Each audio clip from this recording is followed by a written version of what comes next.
Amigos do Direito, aqui é da TVR, e hoje, para apresentar para vocês, estou aqui conosco com o professor Joaquim Falcão, ele que é um dos criadores da TV Futura, professor de Direito Constitucional, tem inúmeros renomes aí dentro do direito em si, e eu vou fazer uma entrevista aqui com ele rapidinho, pegando já as perguntas aqui. Professor, a primeira pergunta que a gente elaborou para a nossa entrevista de hoje é que quando a gente pensa em livros assim que se relacionam com o direito, a gente pensa em Dostoiévski, com Crime e Castigo, a gente pensa, por exemplo, talvez em Kafka no Processo, mas o senhor tem uma relação com Morte e Vida Severina, tem uma certa relação que é uma literatura mais próxima de nós.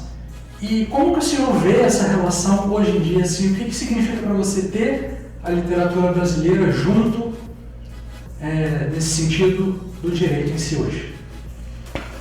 Salve todos vocês. Iago, o Morte e Vida Severina, do Ariano Suassuna, aliás, do João Cabral de Melo Neto, pernambucano. Eu sou olindensemente carioca, quer dizer, um pouco de lá, um pouco de cá. Eu fiz um texto porque é saber se a Constituição chega aos severinos da vida. Não é? E esse que é o problema básico da Constituição nossa.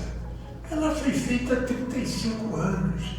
Mas será que ela mudou o suficiente? Mudou, mas o suficiente. Os severinos da vida somos todos severinos. Né? A briga do severino é por emprego, é por sobrevivência, é pelo direito de propriedade que ele não encontra no sertão. Tem mais direito do que isso? Quer dizer, Dostoiévski, Kafka, são ótimos. Vamos ver a literatura brasileira, porque é através da literatura brasileira que a gente vai encontrar o direito brasileiro também. Foi por isso a minha escolha. Perfeito. Obrigado, professor. É realmente bem interessante, né? E a segunda pergunta é em relação que hoje em dia a gente vê muita discussão, né, nas cortes superiores, o STJ, o STF, sobre se deve se continuar a transmissão dos julgamentos em si ou não. Ou seja, o senhor acha que a transmissão ela mais ajuda ou mais atrapalha os julgamentos em si, a publicidade em si, lá no STF, STJ? Enfim, essas cortes superiores. E agora, antes de responder, só completando um pouco o João Cabral de Melo Neto, né? Tem a famosa frase, porque Chico Buarque depois é quem faz a música de Morte e Vida Severina, contra a vontade de João Cabral, que não queria. Mas ficou aquela frase, é a parte que te cabe deste latifúndio. Ou seja, aonde você vai ser enterrado, onde o severino vai ser enterrado, onde não o severino, mas uma pessoa, diz com uma força grande. Esse latifúndio que é Brasil, a parte que cabe para esse pessoal é a parte onde eles vão morrer. É a parte que te cabe nesse latifúndio. Né? Bom, é princípio constitucional a transparência, a publicidade. Artigo 37. Né?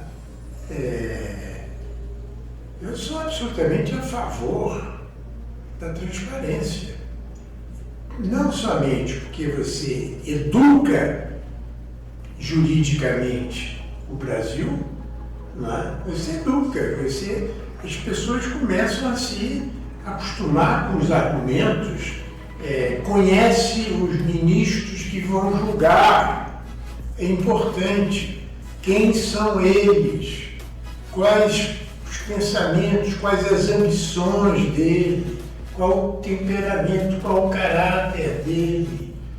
Eu quero ser julgado por gente que eu respeito. Então eu preciso de transparência. Né?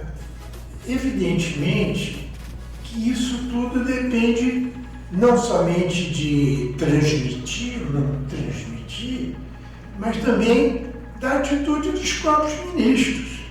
Tem um estudo, acho que do Diego Werneck com o Leandro, que mostra que os ministros começaram a estender os seus votos só porque aparecia na televisão.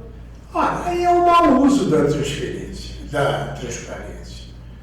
Tem que ser curto, claro, objetivo, como um advogado tem que ser hoje. Né? Então, depende do uso que o Supremo faz. Se for um uso para estrelar ministros, para ministros criar espaços seus, o errado não é a transparência e o televisionamento. O errado é o uso que cada ministro está fazendo desta obrigação legal. Perfeito, professor. Professor, agora só para finalizar, a gente sabe, né, que o senhor é um dos criadores do canal Futura, né, estava ali na sua origem. Inclusive a TVR, né, a TV da UF, é um dos parceiros aqui do canal Futura. E a gente ficou curioso, né, em saber como foi esse início ali, aquela criação, a gênese da coisa em si. Se o senhor puder contar um pouquinho para a gente. Posso. Eu sempre gostei de comunicação, né, direito e educação. E a vida, assim, que eu pretendesse, me levou para a Fundação Dr. Alberto Marinho. E lá, o objetivo nosso era educação. E foi tão forte, Iago, que outro dia, quando me perguntam por que eu fui para a Academia Brasileira de Letras, também que ocorreu na minha vida, eu digo, eu fui por causa do telecurso, eu fui por causa do Globo Ecologia e eu fui por causa da TV Futura. Quer dizer, a minha produção intelectual e de meus colegas, com o tempo, eu não cito livros meus, evidentemente que tem, e são muitos. Mas, para mim, o importante é um projeto de educação de massa. O Globo Ecologia foi o primeiro programa mundial de televisão sobre a questão do meio ambiente e ecologia. E passou por décadas e décadas. E formou gerações. Pessoal, então a gente agradece a presença aqui do professor Joaquim Falcão, né, com as suas belas palavras, com seu intelecto invejável. E a gente vai passar para ele dar também uma despedida aqui, um agradecimento para a nossa TVR. Vamos lá, professor. Obrigado, Iago. Obrigado, pessoal da UF, né? É importante essa vinculação, comunicação, educação e direito. Valeu, pessoal. Fiquem com essas palavras. Até mais.